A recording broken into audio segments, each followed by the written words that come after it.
आज का अपना आर्टिकल स्टार्ट करते हैं। आज का हमारा इकोनॉमिक आर्टिकल है और हो सकता है आपको आज का आर्टिकल पढ़ने में थोड़ी सी मुश्किल आए, लेकिन हम अपने अंदाज से चलेंगे, वर्ड टू वर्ड समझेंगे हर शब्द को और अपने इस पूरे आर्टिकल को आसान बनाएंगे, ठीक है ना। और हमारी ये जो एक्सरसाइज करते हैं वो इसीलिए होती है ताकि हम अपनी इंग्लिश को पढ़ने के अप्रोच को थोड़ा बेहतर बना सकें, ठीक है ना। यहाँ लिखा हुआ है जो रिकॉर्ड जीएसटी इनफ्लोज है, ठीक है ना। पहले इतना ही पढ़ते हैं। जीएसटी एक टैक्स होता है, ठीक है ना, गुड्स एंड सर्विसेज टैक्स जो हमारे द्वारा दिया जाता है सरकार को। और उसकी जो इनफ्लोज है, इनफ्लोज का मतलब होता है इनकम यानी रेवेन्यू। और आप ऐसा कह सकते हो हम सरकार को टैक्स देते हैं और वो टैक्स सरकार के लिए रेवेन्यू होता है, यानी कि उसकी इनकम होती है, उसकी आमदनी होती है। तो उसे कहते हैं इनफ्लोज, ठीक है ना, उसकी आमदनी। तो जीएसटी से जो होने वाली आमदनी है वो कौन सी है? रिकॉर्डेड है, रिकॉर्ड है, ठीक है ना। आपने सुना होगा कहते हुए लोगों को, हाँ भाई इस चीज ने रिकॉर्ड बना दिया। तो रिकॉर्ड बनाने का अर्थ होता है कोई चीज बहुत अच्छा परफॉर्म करे, ठीक है ना। तो रिकॉर्ड जीएसटी इनफ्लोज यानी कि जीएसटी से होने वाली जो इनकम है, जो आय है, वो रिकॉर्ड स्तर पे है, यानी कि बहुत बढ़िया स्तर पर है। और उसने क्या किया है, वो आर हर्टनिंग है। हर्टनिंग का मीन्स होता है दिल को खुश करने वाली चीज। तो आप भी इस चीज को देख सकते हो, यदि कभी आपके इनकम अच्छी हो जाए आपके महीने में कोई भी, तो आप खुश हो जाते हो बहुत, ठीक है ना। तो उसे कहते हैं जीएसटी इनफ्लोज, यानी जीएसटी से होने वाली जो इनकम है। और कैसी इनकम? जो बहुत अच्छी हुई है और वो दिल को खुश करने वाली है, ठीक है ना। हमें अच्छी इनकम हो गई, हम बहुत खुश हैं। बट यानी कि मगर जो मेजर रिस्क है, मेजर रिस्क लाई अहेड, ठीक है। इतना तो हो ही गया है कि भाई अच्छी इनकम हो गई है, दिल को खुश करने वाली चीज है। मगर जो बड़े रिस्क है, जो बड़े जोखिम है, वो लाई अहेड है। अहेड में होता है सामने, आगे, और लाई में होता है लेटा हुआ, बिछा होना, ठीक है ना। तो ये तो अच्छी न्यूज है कि हाँ भाई ठीक हो, जीएस ठीक है कि भाई जीएसटी की जो इनकम है वो अच्छी हो गई है। लेकिन जो बड़े खतरे हैं, जो बड़े रिस्क हैं, वो अभी हमारे सामने हैं, ठीक है ना, लाई अहेड है। अभी हमारे सामने और भी जो कुछ खतरे हैं, ठीक है ना। तो ये हमारा टाइटल है, सॉरी टाइटल का पैराग्राफ है आज के हमारे आर्टिकल का। और आगे बढ़ते हैं। आगे लिखा हुआ है, India's GST regime could not have hoped for a better start to its fifth year। India का जीएसटी का रिजीम है, रिजीम का मतलब होता है सिस्टम, किसी काम को करने की एक प्रक्रिया, ठीक है ना, सिस्टम। तो जो जीएसटी का सिस्टम है, जो टैक्स का सिस्टम है, भारत के टैक्स का जो सिस्टम है, ठीक है ना, जीएसटी टैक्स है, उसका जो सिस्टम है, could not have hoped. Hope means होता है आशा करना, और कुड नॉट हैव का अर्थ है कि वो नहीं कर सकता था आशा, ठीक है ना। तो जो भारत के टैक्स का सिस्टम है वो एक ऐसी आशा नहीं कर सकता था, ठीक है ना। होप मीन्स होता है उम्मीद रखना, आशा करना। तो वो ऐसी उम्मीद नहीं कर सकता था फॉर ए बेटर स्टार्ट, कि किस चीज के लिए आशा करना? स्टार्ट करने के लिए, ठीक है ना, शुरुआत करने के लिए। और कैसी? अच्छी शुरुआत करने के लिए, ठीक है ना। और टू इट्स फिफ्थ ईयर, और अपने 5वीं साल के लिए, ठीक है ना। जीएसटी को आए हुए हमारे भारत में 5वीं साल लग गई है। और अपने इस 5वीं साल की स्टार्टिंग के लिए वो इससे बेहतर कुछ और आशा नहीं कर सकता था, कुछ और उम्मीद नहीं कर सकता था कि जो स्टार्टिंग अब हुई है, ठीक है ना, इससे बेहतर कुछ सोच नहीं सकता था इसका जो सिस्टम है जीएसटी का, ठीक है ना। तो आगे बढ़ते हैं। आगे लिखा हुआ है, जो रेवेन्यूज हैं from the tax hit an all time high of RS इतना करोड़ इन अप्रैल। जो देखो रेवेन्यू है, रेवेन्यू का मतलब भी होता है हमारी इनकम, हमारी आय, ठीक है ना। ऊपर हमने वर्ड पढ़ा था यहाँ पे इनफ्लोज, ठीक है ना। तो इनफ्लोज का ही सिनोनिम है, पर्यायवाची होता है रेवेन्यू, ठीक है ना। और यानी कि जो हमारी आय है, जो हमारी इनकम है, अब किस चीज से आई है? टैक्स से। यानी कि जो सरकार की इनकम हुई है, सरकार को जो आय आई है, सरकार के पास जो पैसा आया है टैक्स के द्वारा, उसने हिट किया है, यानी कि उसने छुआ है, ठीक है ना, वो पहुंचा है। हिट मिस करना होता है कहीं पहुंचना, जैसे कि आप, जैसे आप क्रिकेट में देखा है कि बॉलर होता है वो स्टंप को हिट करता है। तो हिट मीन्स होता है बॉल, एक तो चोट खाना, मारना, ठीक है ना, वो स्टंप को हिट लगी है। दूसरा, हिट करने के लिए क्या होना, बॉल को हम पहुंचना पड़ेगा, ठीक है ना, स्टंप तक। तो हिट का एक ये मीनिंग भी होता है कि पहुंचना कहीं तक। तो जो रेवेन्यू है, जो इनकम है, जो कहाँ से आई है? टैक्स से आई है, वो हिट करी है, वो पहुंची है। अब वो कहाँ पहुंची है?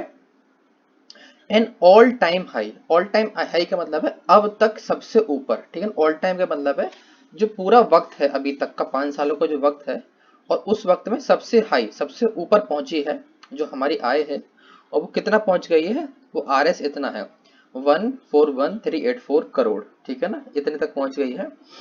और ये कितना हो गया, 1,41,384 करोड़ रुपए हो गए। और इन अप्रैल, कौन से महीने में है, अब ये अप्रैल के महीने का है, ठीक है ना, अप्रैल के महीने में हमारा कलेक्शन हुआ है इतना। ठीक, आगे बढ़ते हैं। आगे लिखा हुआ है सरपासिंग, यानी सरपास करते हुए the previous months record of about इतने लाख करोड़, ठीक है ना। सरपास का मतलब होता है किसी चीज से आगे निकलते हुए, ठीक है ना। सर मीन्स होता है ज्यादा और पास मीन्स होता है पास करना। तो यदि हम किसी चीज को पास कर देते हैं यानी क्रॉस कर देते हैं तो फिर हम उससे आगे निकल जाते हैं, ठीक है ना। तो सरपास में होता है किसी चीज से आगे निकलते हुए। और किससे आगे निकल रहे हैं, जो प्रीवियस मंथ का जो रिकॉर्ड है, प्रीवियस यानी कि पिछले महीने का, पुराना, प्रीवियस मतलब पुराना, मंथ यानी महीने, महीने का, और जो रिकॉर्ड है, जो पुराने महीने का जो रिकॉर्ड है उसको उससे आगे निकलते हुए। और पुराने महीने का रिकॉर्ड कितना है, 1.24 लाख, ठीक है ना, 1.24 लाख करोड़ का। तो जो पिछले महीने में हमारी इनकम हुई थी जीएसटी से वो इतनी हुई थी, और उससे आगे निकल गए हैं, वो कितनी हुई है, इतनी हुई है 1,41,000 करोड़ के आसपास, ठीक है ना। आगे बढ़ते हैं। आगे लिखा हुआ है after a disasters period for the economy following last years national lockdown, ठीक है ना। और ये सब कब हुआ है, ये हुआ है आफ्टर यानी कि बाद में। आफ्टर मीन्स होता है बाद में, एक डिजास्टर्स पीरियड, डिजास्टर्स पीरियड का मतलब होता है एक ऐसा समय जो तबाही मचाने वाला हो, ठीक है ना। डिजास्टर मीन्स होता है तबाही मचाना, ठीक है ना, चीजों को अस्त व्यस्त कर देना। एक ऐसे समय के बाद हुआ है फॉर द इकोनॉमी। देखो तबाही कब मची है, तबाही का मतलब है कि अर्थव्यवस्था में तबाही, और वो किस कारण से हुई है, वो लॉकडाउन की वजह से हुई है, कोरोना की वजह से हुई है, अर्थव्यवस्था पूरी डाउन हो गई है ना। तो वहां उस सेंस में इस वर्ड को यूज किया हुआ है डिजास्टर्स पीरियड, यानी कि सबसे खराब समय जो है, ठीक है ना, सबसे खराब समय की बात, क्योंकि बहुत खराब समय से निकलकर हम इस वक्त में आए हैं। और ये वक्त भी इतना अच्छा नहीं चल रहा है क्योंकि सेकंड वेव आई है कोरोना की। तो ये वक्त भी इवन और ज्यादा ही खराब है पिछले साल के द्वारा कंपेयर में अगर हम देखें तो, ठीक है ना। और फॉर द इकोनॉमी, इकोनॉमी यानी जो हमारी अर्थव्यवस्था है उसके लिए, ठीक है ना, खराब पीरियड किसके लिए था, इकोनॉमी के लिए था। फॉलोइंग का मतलब होता है के बाद, ठीक है ना। अब किसके बाद, लास्ट ईयर्स नेशनल लॉकडाउन, यानी कि पिछले साल का जो नेशनल लॉकडाउन है, यानी कि जो राष्ट्रीय स्तर पर लगा हुआ जो लॉकडाउन है उसके बाद, ठीक है ना। तो अब ये जो हमारी इकोनॉमी की जो आंकड़े दिए हैं ऊपर अप्रैल के लिए, अप्रैल का जो निकला है सरपास किया है उसने मार्च के लिए। और ये सब कब हुआ है कि जो साल आई है सबसे खराब साल आई है किसके लिए, इकोनॉमी के लिए। और कब आई है, वो पिछली साल के बाद आई है, ठीक है ना। फॉलोइंग मिस होता है के बाद, ठीक है ना। देखो इसे ऐसे समझ सकते हैं, आपने ऐसे सुना होगा लोगों को कि फॉलो मी, ठीक है ना। तो कि मैं आगे चल रहा हूँ तुम मुझे फॉलो करो। तो फॉलो मी का मीन्स होता है किसी चीज के हम बाद में, यानी किसी को फॉलो करते हुए, ठीक है ना, किसी चीज के बाद में, किसी के पीछे। तो follow the last year means last year पहले है उसके बाद में ये वाला काम हुआ है, ठीक है ना। तो पिछले साल के बाद में। आगे बढ़ते हैं। आगे लिखा हुआ है जो जीएसटी की रेवेन्यू है, जो जीएसटी से यानी जो टैक्स है, गुड्स एंड सर्विसेज टैक्स से का जो रेवेन्यू है, रेवेन्यू का मतलब है उससे होने वाली जो इनकम है, उससे होने वाली जो आय है, यानी कि जो आमदनी है वो हिट करी है, यानी कि वो पहुंची है आर एस 1.05 लाख करोड़, इतने करोड़ में। इन अक्टूबर, ये अक्टूबर के महीने की बताए गए हैं, यानी कि जो अक्टूबर का महीना निकला है अभी से 5 और 2 7 महीने पहले। And have shown a steady pickup since then, ठीक है ना। तो इसमें आंकड़ा बताया गया है अक्टूबर का कि भाई अक्टूबर में इतने आंकड़े पे हमारे जीएसटी का कलेक्शन हुआ था 1.05 लाख करोड़ का। और उसके बाद क्या हुआ है, इसने शो किया हैव शॉन का मतलब है इसने दिखाया है, शो मीन्स होता दिखाना, उसने दिखाया है, ये थर्ड फॉर्म लगी हुई है यहाँ पे हैव के बाद। उसने दिखाया है, क्या दिखाया, एक स्टडी पिकअप। स्टडी का मीन्स होता है लगातार, ठीक है ना, जो लगातार चलता रहे, जो ना टूटे बीच में, जिसका ब्रेक ना हो, ठीक है ना, कोई रिदम है किसी चीज का, वो लगातार चलता रहे। और अपटिक का मतलब होता है एक हल्का सा इंक्रीज होना, एक हल्का सा बढ़ाव होना। और सिंस मतलब टाइम के लिए, और देन मीन्स तब, ठीक है ना।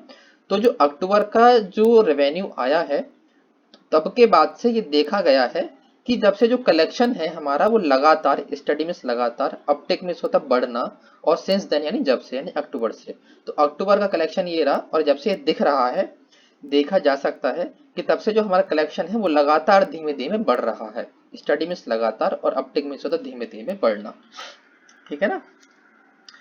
आगे लिखा गया है since then in tandem with hopes of a sustained recovery, ठीक है ना। देखो इन टेंडम में इसका मतलब होता है कॉपरेशन विद, ठीक है ना, किसी चीज को सहयोग करते हुए किसी चीज के साथ में, ठीक है ना। अब किसके साथ में, होप्स के साथ में है। होप में होता है आशा करना, उम्मीद करना। तो ये सब जो बढ़ता हुआ आ रहा है आंकड़ा जीएसटी के रेवेन्यू का, जीएसटी की जो इनकम का, जो आय का, वो एक आशा के साथ आ रहा है, ठीक है ना। इन टेंडम विद होप यानी कि एक आशा के साथ, उम्मीद के साथ। अब उम्मीद किस चीज की है, उम्मीद है एक सस्टेन्ड रिकवरी की, ठीक है ना। एक ऐसी रिकवरी, रिकवरी में होता है वसूली या उगाही, ठीक है ना। किसी आपने कहीं पर इन्वेस्ट किया है और वहां से आपको मिलने वाला जो फायदा है उसे कहते हैं रिकवरी होना, ठीक है ना। और सस्टेन में होता है कायम रहना, कोई एक ऐसी चीज जो लंबे समय तक चलती रहे, बनी रहे। और आप इसे स्टडी का ही सिनोनिम्स कह सकते हो। स्टडी में होता है लगातार और सस्टेन में होता है कायम रहना, बीच में ब्रेक ना लगना, ठीक है ना, टूटना, मतलब कोई चीज बीच में किसी का ब्रेक ना हो। तो ये सब किसके साथ हुआ है, एक उम्मीद है, और उम्मीद किस चीज की, एक ऐसी रिकवरी की जो लगातार बनी रहे, ठीक है ना। सस्टेन रिकवरी, एक ऐसी उगाही जो लगातार बनी रहे, ठीक है ना। उगाही किस चीज की, वसूली किस चीज की, तुम्हारे टैक्स की। आगे बढ़ते हैं, आगे लिखा हुआ है जो अप्रैल का नंबर है, अप्रैल की जो नंबर है यानी कि अप्रैल के जो आंकड़े हैं, नंबर में से होता है आंकड़े, ठीक है ना। आंकड़े किस चीज के, कि भाई हमारे जो अप्रैल में जो कलेक्शन हुआ है वो कितना है, ठीक है। जो अप्रैल के आंकड़े हैं which are essentially driven by the transactions in March, ठीक है ना। जो अप्रैल के लिए जो आंकड़े हमने ऊपर देखे हैं, देखो अप्रैल के लिए आंकड़े कौन से हैं भाई, ये वाले आंकड़े हैं हमारे, ठीक है। 1,41,384 जो आंकड़े इन अप्रैल है, यहाँ पे लिखा हुआ है इन अप्रैल, ठीक है ना। तो जो अप्रैल के लिए जो आंकड़े हैं, और यहाँ पर है which are essentially driven by, जिनको ड्राइव करके लाया गया है। ड्रिवन बाय मीन्स होता है, देखो ड्राइव मीन्स होता है, आपने देखा गाड़ी चलाना, ठीक है ना। आप भाई क्या कर रहे हो, ड्राइव कर रहे हो। तो ड्राइव मीन्स होता है गाड़ी चलाना, और जब हम गाड़ी चलाते हैं तो हम एक जगह से दूसरी जगह पर पहुंचते हैं, सीधी सीधी बात है। तो वही चीज यहाँ पे लिखी गई है कि जो अप्रैल के जो आंकड़े हैं उनको लाया गया है, ठीक है ना, ड्राइव करके लाया गया है। इवन यहाँ पे गाड़ी चलाने वाला सेंस नहीं है, लेकिन मीनिंग ऐसे आएगा कि उनको लेके आया गया है। एसेंशली, एसेंशली का मतलब होता है कि मूल रूप से यानी कि बेसिक रूप से, ठीक है ना। अगर हम मुद्दे की बात करें तो लेके आया गया है। अब किसके द्वारा लेके आया गया है, बाय द ट्रांजेक्शंस इन मार्च, जो मार्च में ट्रांजेक्शन हुई है, मार्च में जो लेन देन हुआ है लोगों के बीच में, ठीक है ना। देखो जीएसटी क्या होता है, जीएसटी वो टैक्स होता है, गुड्स एंड सर्विसेज का टैक्स है। कोई भी हम खरीद करते हैं, कोई भी गुड्स की, कोई भी सामान की, और कोई भी सर्विसेज की यानी कोई सुविधा की, और उसका जो टैक्स जाता है सरकार के पास जाता है, ठीक है ना। तो वही कहने का मतलब है कि जो अप्रैल के आंकड़े आए हैं वो आए हैं जो लेन देन हमने मार्च में किया है, ठीक है ना। कि भाई अगर हम मई में जो लेन देन करेंगे और उसका स्टार्टिंग 1 मई से लेके 30 और जो 31 मई है, जो जितने का महीना होता है, तब तक जो हमारा ट्रांजैक्शन होगा पूरे महीने का कलेक्शन इकट्ठा होगा, और तब जाके उसका हमारा जो रिकॉर्ड आएगा वो आएगा अगले महीने में कि हाँ भाई पिछले महीने में इतना ट्रांजैक्शन हुआ है और इतने का हमारे पास जीएसटी कलेक्ट हुआ है। तो वही बात करी गई है, जो अप्रैल का नंबर है, जो अप्रैल के आंकड़े हैं वो आए हैं, लेकर के आए गए हैं एसेंशियली यानी कि मुख्य रूप से, मूल रूप से, बेसिक रूप से, किसके द्वारा, ट्रांजेक्शन द्वारा, लेन देन द्वारा, और कौन सी लेन देन, जो मार्च में की गई है, ठीक है ना, जो पिछले महीने में करी गई है। आगे लिखा हुआ है were bolstered by heightened economic activity। अब ये जो आंकड़े हैं इनको बॉल्स्टर किया गया है, यानी कि बॉल्स्टर मीन्स होता है सपोर्ट करना। देखो आपने देखा होगा एक ना तकिया होता है गोल वाला, ठीक है ना, एक छोटा सा दीवान टाइप का होता है, दीवान पे गोल तकिया नहीं होता है, ठीक है ना, प्रॉपर जो पूरा गोल सिलेंडर जैसा तकिया होता है, उसे भी हम बॉल्स्टर कहते हैं। तो वो तकिया हमारे किसके काम आता है, जब हम बैठते हैं तो उसकी सपोर्ट लेकर बैठते हैं, ठीक है ना, उसकी मदद लेकर बैठते हैं। तो वहीं से ये वर्ड आया है, बोल्स्टर मीन्स होता है किसी को सपोर्ट करना, ठीक है ना। तो ये जो आंकड़े हैं, जो नंबर है, इनको सपोर्ट किया गया है, ठीक है ना, इनको इनकी मदद करी गई है।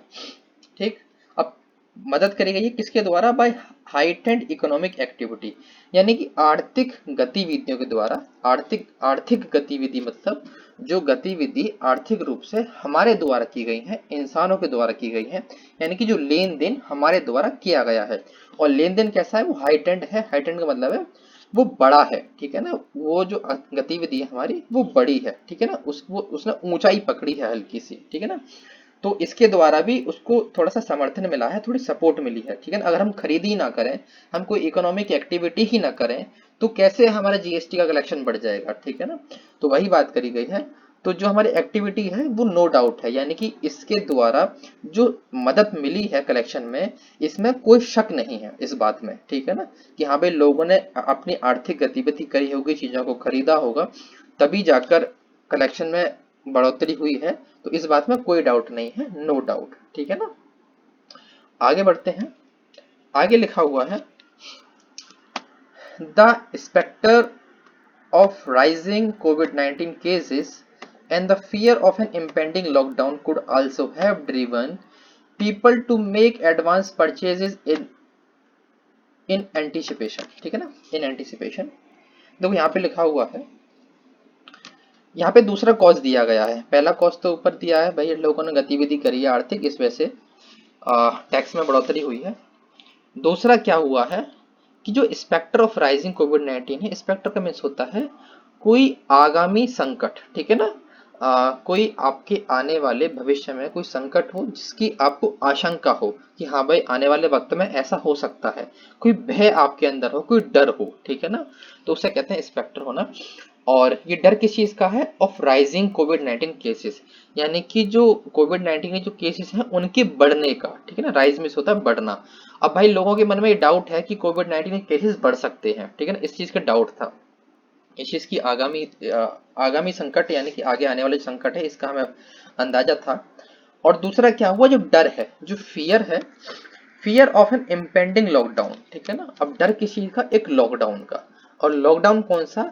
जो इम्पेंडिंग है। इम्पेंडिंग का मतलब होता है कोई एक ऐसी चीज जो हमारे सर पर मंडरा रही है, ठीक है ना। अब सर पे मंडराने का मतलब है कि सपोज करो कि आप नॉर्मल बैठे हो और आपके चारों ओर मधुमक्खी मंडरा रही है, तो आपको उसे देख के हमेशा ये डर लगा रहेगा कहीं ये मुझे काट ना ले, ठीक है ना। तो वो इम्पेंडिंग फियर हो गया। और यहाँ पे लॉकडाउन का इम्पेंडिंग फियर क्या मतलब है? एक ऐसी स्थिति बनी हुई है जब कभी भी आपको ऐसा लग सकता है कि लॉकडाउन कब ना लग जाए, ठीक है ना। कि देखो अब वीक में, पूरे हफ्ते में 3 दिनों का लॉकडाउन तो है ही, ठीक है ना। और अभी इलेक्शन के बाद प्रॉपर कंप्लीट 3 दिनों का लॉकडाउन और बढ़ा दिया गया, ठीक है ना। तो उस चीज का तो डर था ही कि भैया मार्च में लोगों को पता लग गया कि अब लॉकडाउन लग सकता है, ठीक है ना। और उसी जो डर है वही डर है, ठीक है ना। वो डर कौन सा? इम्पेंडिंग है, जो हमारे सिर पर मंडरा रहा है। हमें पता है कि भाई लॉकडाउन कभी भी लग सकता है। अब उस डर ने क्या किया है? कुड ऑल्सो हैव ड्राइवन, तो उस डर ने भी ड्राइव किया है, मीन्स वो लेकर के आया है, उसने कारण बना है वो डर। कुड ऑल्सो हैव, यानी कि ऐसा हो सकता है कि वो डर क्या कर सकता, क्या करे, वो लेके आई, बनाई लोगों को, people to make advance purchases is in anticipation. अब क्या करे? वो लोगों को बनाए, यानी कि मजबूर करे, बनाए एडवांस परचेजेस के लिए, यानी कि पहले से ही खरीदी के लिए, ठीक है ना। एडवांस परचेज का मतलब हुआ पहले से ही खरीद लेना, सामान को खरीद लेना मार्केट से। इन एंटिसिपेशन का मतलब है पूर्व अनुमान से, ठीक है ना। वही वाली बात हो गई कि भैया इस बात का डर है कि कभी भी लॉकडाउन लग सकता है, तो इस डर ने क्या किया है? लोगों को एडवांस परचेज के लिए मजबूर किया है कि भाई ऐसा ना हो लॉकडाउन लग जाए, तो उसी से पहले मार्केट में जाओ और जरूरत की चीजें सारी जाके इकट्ठी खरीद लो। ऐसा बहुत लोग करते हैं और लोगों ने किया भी है। तो उस चीज से भी जीएसटी का जो हमारा कलेक्शन है वो बड़ा है कि लोगों ने खरीदी करी है, कि लॉकडाउन के डर से बहुत सारा स्टॉक इकट्ठा कर लिए लोगों के पास, और जब खरीदी हुई है तो उस खरीदी की वजह से अपना जीएसटी का जो कलेक्शन है वो बढ़ गया है, ठीक है ना। तो मेरे हिसाब से आई होप आपको समझ में आ रहा होगा। पूरे हर एंगल से समझाने की कोशिश कर रहा हूँ। और एंटिसिपेशन होता है किसी चीज का पूर्व अनुमान लगा लेना, ठीक है ना। और इम्पेंडिंग मीन्स होता है मंडराते हुए, ठीक है ना, आपको ऐसा लगता है कि ये चीज कब ना हो जाए, ठीक है ना। आगे बढ़ते हैं। Moreover, firms in the process of closing annual count may have remitted higher GST based on audit advice. Moreover का मतलब होता है इसके अलावा और जो चीजें हैं, ठीक है ना, यानी कि जो हमने ऊपर बातें करी हैं कि हाँ भाई लोगों को डर है कि कब लॉकडाउन लग जाए, तो अपनी गतिविधियां बढ़ा दी हैं उसने, ठीक है ना। तो इसके अलावा जो और चीज है वो ये है जो फर्म्स हैं, फर्म्स का मतलब होता है बिजनेस कंपनीज जो होती है हमारी, ठीक है। तो उन्होंने क्या किया, firms in process of closing annual account, ठीक है ना। फर्म्स जो हैं, जो छोटे बिजनेस हैं, बड़े बिजनेस कुछ भी हो, प्रक्रिया में, इन द प्रोसेस यानी कि उस प्रक्रिया में, अब किस चीज की प्रक्रिया में, क्लोजिंग एनुअल अकाउंट यानी कि बंद करने के, एनुअल माने सालाना और अकाउंट मतलब खाते, कि भैया जो सालाना के जो खाते हैं उन्हें बंद करने की जो प्रक्रिया में, may have remitted, remit means होता है डिपॉजिट कर देना, जमा कर देना। तो इस चीज के कि भैया उन्हें सालाना खाता अपना जमा करना है, ये टाइम भी होता है, मार्च का टाइम होता है भाई, फाइनेंशियल ईयर खत्म होती है, तो उस टाइम पर क्या होता है कि उन्होंने रिमिट कर दिया, डिपॉजिट कर दिया हायर जीएसटी, ठीक है ना। तो जीएसटी जो टैक्स है और हायर में होता है ज्यादा, ठीक है ना। बेस्ड ऑन किसके आधार पर कर दिया उन्होंने, ऑडिट एडवाइस। देखो ऑडिट एडवाइस आप कह सकते हो हिसाब किताब करने वाले की सलाह। जहां देखो ऑडिट मीन्स होता है आपका कोई बिजनेस है, कोई छोटा बिजनेस है, बड़ा बिजनेस है, और जब वो पूरा बिजनेस का महीना हो या पूरी साल हो, तो साल के आखिरी में या महीने के आखिरी में उसका ना पूरा हिसाब किताब लगाया जाता है कि हाँ भाई हमारा कितना खर्चा हुआ, कितनी आमदनी हुई, कितना पैसा कहाँ लगा, कितना टैक्स बनता है, कितना नहीं बनता, तो उसे कहते हैं ऑडिट।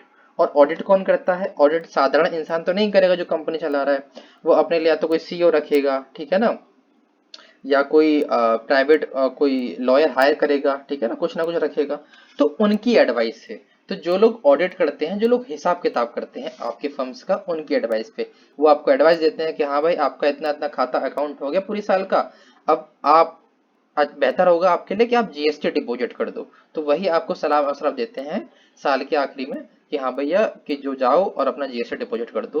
तो उनकी एडवाइस पे भी ऐसा हो सकता है कि जो फर्म्स हैं उन्होंने ज्यादा बड़े रूप में अपना जो जीएसटी है वो जमा किया हो, तो उस बेस पे जीएसटी हमारा कलेक्शन हो गया, उस वजह से भी कलेक्शन हमारा बढ़ गया, ठीक है ना। तो ये सारे के सारे हमें पॉइंट बताए जा रहे हैं कि किस किस वजह से जीएसटी हमारा बढ़ रहा है, बढ़ गया है जो कलेक्शन है। आगे लिखा हुआ है वाइल यानी जबकि, हालांकि, एक gradual tightening of compliance regime, ठीक है ना, रिजीम। वाइल मीन्स जबकि, ए यानी एक, ग्रेजुअल का मतलब होता है धीमे धीमे, और टाइटनिंग का मीन्स होता है टाइट होना यानी कि मजबूत होना। तो धीमे धीमे मजबूत हो रहा है।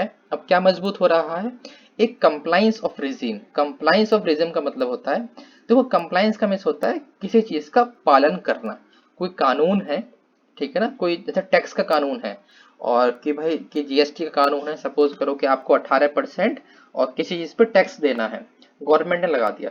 लेकिन कुछ लोग क्या होते हैं कि भाई टैक्स चोरी कर लेते हैं, टैक्स नहीं भरते। तो अब सरकार क्या कर रही है, वो कंप्लायंस करवा रही है। कंप्लायंस का मतलब होता है कि लोग टैक्स भरें, इस चीज के लिए उन पर निगरानी रख रही है, उन्हें मजबूर कर रही है। अब वो कैसे करेगी कि भाई चेक करेगी पूरे के पूरे अकाउंट्स को, सभी फर्म्स को, ठीक है ना, उस तरीके से। और रिजीम का मतलब होता है सिस्टम। तो जो हमारे टैक्स का जो सिस्टम है और उसका जो स्कीम है, जो भी है टैक्स की हमारे जो स्कीम है, हाँ भाई कि ये स्कीम है, इसके तहत हमें टैक्स भरना है, तो वो कोशिश कर रही है, टाइट कर रही है, कानूनों को मजबूत बना रही है कि लोग उन जो स्कीम्स को फॉलो करें, ठीक है ना, कंप्लायंस का मतलब है फॉलो करें, उनका पालन करें। तो उस चीज को भी मजबूती दे रही है। अब मजबूत कैसे देगी, क्योंकि वो भाई जांच बैठाएगी, जांच करेगी, ठीक है ना, एक्टिव तरीके से। तो उस तरीके से क्या होगा भाई, लोगों को लगेगा हाँ भाई सरकार जो सही तरीके से अपना जांच वांच कर रही है, अब हम भी क्या करें, अपने जो टैक्स की जो रेजीम है, जो स्कीम है, उसको उसका पालन करें, ठीक है ना। कंप्लायंस में होता है पालन करना, रेजीम माने स्कीम, यानी कि कोई भी सिस्टम हो, कोई भी रेजीम हो, कोई स्कीम हो। आगे बढ़ते हैं। And proactive coordinated probes against tax payer using fake bills to evade liabilities. देखो यहाँ वही बात कही गई है जो मैंने ऊपर बताई है। अब किस तरह जो सरकार है वो कर रही है, प्रोएक्टिवली। प्रोएक्टिव का मतलब होता है आप पहले से ही एक्टिव हो जाना, ठीक है ना। यानी जैसे कि अगर आपको लगता है कि हाँ भाई अब टैक्स हमारा कलेक्शन इतना हो रहा है, और अब हमको लगता है कि अब होने वाले टाइम में ऐसा हो सकता है कि लोग अपना टैक्स की चोरी कर लें, टैक्स ना पे करें, तो हम पहले से एक्टिव हो जाएंगे, हम पहले से सतर्क हो जाएंगे और अपनी निगाहें खोल के बैठ जाएंगे हम अपनी, ठीक है ना। अब जांच परख शुरू कर देंगे, तो उसे कहते हैं प्रोएक्टिवली, यानी पहले से ही एक्टिव हो जाना। देखो, और इसे साधारण रूप से समझने की कोशिश करो। आप गेम खेल रहे हो, क्रिकेट खेल रहे हो, और बॉलर ने बॉल कराई और बैट्समैन ने बैट से बॉल मारी। तो जो प्लेयर हैं, जो फील्डर हैं, वो पहले से ही जो बॉल हिट होती है ना, जो बैट्समैन हिट करता है बॉल को, उससे पहले ही एक्टिव हो जाते हैं कि कहीं हमारी तरफ बॉल ना हो जाए, आ जाए, हम तैयार हो जाते हैं उससे पहले ही। तो उसे कहते हैं प्रोएक्टिव, यानी पहले से ही तैयार हो जाना, ठीक है ना। तो पहले से ही तैयार हो गए। अब तैयार कैसे हुए? कोऑर्डिनेटेड प्रॉब्स के साथ। प्रोब मीन्स होता है जांच, ठीक है ना, किसी के खिलाफ जांच बैठाना, और जांच कैसी? कोऑर्डिनेट के साथ, यानी कि प्रॉपर सिस्टम के साथ, सिस्टमेटिकली, यानी कि मिलजुल कर। यार, आप इसे समझ सकते हो कि अगर कोई भी जांच बैठती है तो उसमें सभी की भागीदारी, उसमें पार्टिसिपेट करने वाले जितने भी लोग हैं सभी की भागीदारी हो, सभी मिलजुल कर जांच करें, ठीक है ना। तो प्रोएक्टिव कोऑर्डिनेट प्रॉब, ठीक है ना। पहले से ही एक्टिव होने वाले, सभी की मेलजोल के साथ एक जो जांच है। अब जांच अगेंस्ट, यानी किसके खिलाफ? किसके खिलाफ है? टैक्स पेयर्स के द्वारा, जो लोग टैक्स पे करेंगे, ठीक है ना, उनके द्वारा जांच है। अब जांच किसके लिए है? कि जो टैक्स पे करने वाले जो लोग हैं वो इस्तेमाल करेंगे फेक बिल्स का, ठीक है ना। फेक बिल्स में से होता है, देखो टैक्स पे करने के लिए हमें पक्के बिल की जरूरत पड़ती है कि भाई ऑनलाइन बिलिंग की, ठीक है ना।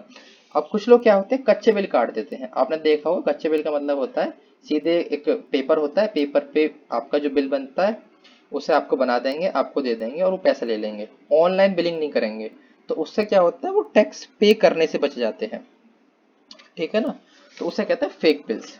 और टू इवेड, इवेड में होता है बचना, तो फेक बिल्स का इस्तेमाल करते हैं। यूजिंग में होता है इस्तेमाल करना फेक बिल्स का, इवेड में होता है बचने के लिए। और लाइबिलिटीज, लाइबिलिटीज में होता है अपनी जिम्मेदारियां। अब देखो, कोई भी टैक्स पेयर है उसकी क्या जिम्मेदारी है? यदि अगर हम जो पीपल हैं, we the people of India, हम भारत के जो लोग हैं, हमारी क्या जिम्मेदारी है? हम टैक्स पे करते हैं सरकार को, तो हमारी जिम्मेदारी है हम सरकार को टाइम टू टाइम टैक्स पे करें जो हम कमा रहे हैं। तो उसी को कहते हैं लायबिलिटीज, यानी कि आपकी जो जिम्मेदारियां हैं उनसे बचने के लिए जो टैक्स पेयर्स होते हैं वो इस्तेमाल करते हैं फेक बिल्स का, ठीक है, नकली बिलों का। आगे बढ़ते हैं। आगे लिखा हुआ है and have played know small part. और जो ये वाली चीज है कि भाई पहले से ही प्रोएक्टिवली प्रोब कर रहे हैं, जांच कर रहे हैं, इसने प्ले किया है, इसने निभाया है। नो स्मॉल पार्ट का मतलब होता है एक, अगर इसने कोई छोटा पार्ट प्ले नहीं किया है, यानी कि एक बहुत बड़ा पार्ट प्ले किया है इसने, ठीक है ना, यानी एक मुख्य भूमिका इसने निभाई है। आगे बढ़ते हैं। आगे लिखा हुआ है इन अप्रैल 2020, यानी कि जो अप्रैल का महीना है 2020 का, यानी कि पिछले साल की बातें कर रहा है, जो जीएसटी का कलेक्शन था, जो गुड्स एंड सर्विसेज का जो टैक्स है उसका जो कलेक्शन था, वो हैड डिप्ट, ठीक है ना। हैड डिप का मतलब होता है, बताते हैं आगे, had dipped to a mere 32,172 crore after all activity ground to a halt at 4 hours notice in late March. देखो यहाँ पे इन्होंने आंकड़ा शो किया है पिछले साल का। अब चूंकि इस साल का आंकड़ा तो सबसे स्टार्टिंग में दे ही दिया था कि भाई मार्च की जो जीएसटी कलेक्शन है बहुत बेहतर हुई, जिसका रिजल्ट आया अप्रैल में। अब यहाँ पर दिया हुआ है पिछले साल जो 2020 में अप्रैल में जो कलेक्शन आया था मार्च के महीने का, उसके बारे में बताया गया है कि जो 2020 में मार्च के महीने का जो कलेक्शन अप्रैल में आया था वो डिप कर गया था। डिप का मतलब होता है डुबकी ले जाना। जैसे कि आप कभी नहाए हो, कभी स्विमिंग पूल वगैरह में अगर कुंडी वगैरह भी होती है जहाँ पे ट्यूबवेल वगैरह भी होते हैं, वहां पर आप कहते हो उसे जब डुबकी लगाते हैं नीचे बैठते हैं उसे कहते हैं डुबकी लगाना। तो वही सेंस है, यानी थोड़ा सा लुढ़क जाना, थोड़ा सा डाउन हो जाना, डिक्रीज होना, डिक्लाइन हो जाना, ठीक है ना। तो जो कलेक्शन है वो डिक्लाइन हो गया, वो घट गया, ठीक है ना, वो लुढ़क गया, वो डुबकी खा गया। अब कहाँ पर डुबकी खा गया, कहाँ पर लुढ़क गया, कितना हो गया वो? मियर 32,172 करोड़ पे, ठीक है ना। इस साल का तो लाखों में पहुंचा है, और तब पिछली बार कितना हुआ? मियर का मतलब होता है ओनली, यानी कि सिर्फ। वो पहुंचा, यहाँ तक पहुंचा 32,172 करोड़ तक ही पहुंचा था पिछले साल। और आफ्टर ऑल, आफ्टर यानी के बाद, ऑल एक्टिविटी यानी कि जो पूरी की पूरी गतिविधि है, उसके बाद जो गतिविधि क्या हो गई, वो ground to a halt at 4 hours notice in late March. Ground to a halt का मतलब होता है कि किसी चीज का धीमी गति से बंद हो जाना, ठीक है ना। कोई चीज चल रही है और चलते चलते चलते चलते धीमी गति से बंद हो जाना, उसे कहते हैं। तो जो ये एक्टिविटी है, किसकी, इकोनॉमी की जो एक्टिविटी है, वो धीमे धीमे बंद हो गई। और कब बंद हो गई, at a 4 hours notice in the late March, जब पिछली साल के मार्च के महीने में जो नोटिस आया था, 4 घंटों का नोटिस, कि हाँ भाई अब ये लॉकडाउन की स्थिति बनेगी, तो उसी के ही दौरान अपनी जो स्थिति है वो कहाँ तक पहुंच गई, जीएसटी कलेक्शन की, वो 32,172 करोड़ तक पहुंच गई। ठीक, आगे लिखा हुआ है, जो इकोनॉमिक एक्टिविटी है, जो आर्थिक गतिविधि है, may not yet be as badly affected amidst the pandemic second लहर, सेकेंड वेव, ठीक है ना। अब वही बात करी गई है भाई, पिछले साल का आंकड़ा दिया है, अब इस साल की बात करी गई है। जो आर्थिक गतिविधि है, may not yet be as badly affected, हो सकता है वो नहीं हुई है अभी तक अफेक्ट, यानी कि प्रभावित, और उतनी बुरी तरह से। एज बैडली मतलब है उतनी बुरी तरह से, कितनी बुरी तरह से, जितनी पिछले साल हुई थी, ठीक है ना। तो जो इस साल की गतिविधि है, जो आर्थिक गतिविधि है, वो उतनी बुरी तरह से प्रभावित नहीं हुई है जितनी बुरी तरह से पिछले साल प्रभावित हुई थी। और कब, एमिडिस्ट, एमिडिस्ट का मतलब होता है एकदम बीच में, बीचों बीच, the pandemic's second wave, pandemic यानी कि जो महामारी है, और सेकेंड यानी दूसरी, वेव यानी कि लहर, और इस साल महामारी की दूसरी लहर आई है। तो जो इस साल की जो ये सेकेंड वेव के दौरान स्थिति इतनी खराब नहीं हुई है कलेक्शन की, जितनी पिछले साल हो गई थी। तो ये हमारा आज का आर्टिकल है, आई होप आपको समझ में आया होगा, और शायद काफ़ी लेंदी भी हो गया है, शायद आधे घंटे का हो गया होगा। तो इसे यहीं पे सम अप करते हैं, और ठीक है, आज के लिए इतना ही, धन्यवाद।